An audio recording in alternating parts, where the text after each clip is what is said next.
Hi, Ben. Great to see you. You are a beautiful writer. Love your stuff. Tell us about the Story Kids podcast.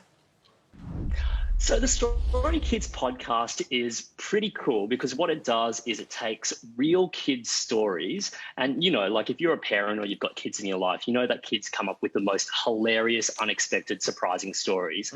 And we take those stories and we get names that you may recognise, people like Rob Mills, Casey Donovan, Lucy Durack, Jacinta Franklin, Virginia Gay, people like me even.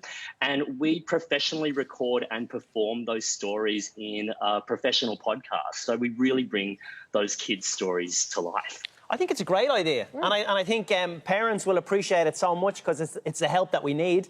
You're obviously a highly acclaimed writer, Benjamin, but I guess what was your equivalent growing up? What did you have to give you that boost that you needed? I think I had my mum, actually. Growing up in a migrant household, education, literacy was a really huge thing. Both of my parents, their second language is English.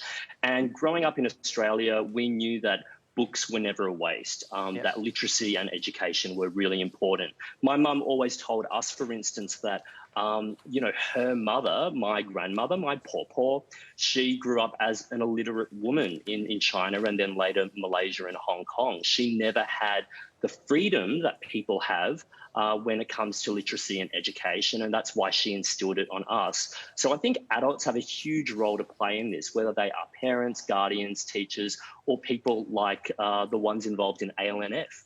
Yeah. Literacy is freedom is such a good motto. Why is education so important to breaking that poverty cycle and particularly reading to your kids? Yep. Well, reading to your kids is sometimes framed as just a really lovely bonding moment that a parent or a guardian and a child might have, but it's so much more than that because so many Australians, adult Australians even now, still struggle with reading. And that's not only problematic with getting a job, it can be dangerous as well. A lot of Australians still do struggle with even reading the instructions on, say, their doctor's prescription, and that can be really, really troublesome. But of course, it prevents us from participating more fully and confidently in society, in the economy, with our family and our community. So when we say literacy is freedom at the Australian Literacy and Numeracy Foundation, we're really saying that it gives you access to actually participate in life fully. It means that you'll probably get better access to jobs. It means that you get better access to all of the entertainment that you should be able to enjoy as well. So it's so fundamentally important to read to kids, to engage them with reading, and to kind of make it fun and exciting. Sometimes kids see education justifiably as boring.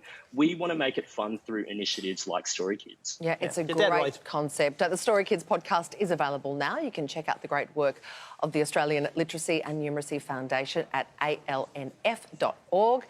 Ben, thanks so much for joining us today. Thanks so much for having me.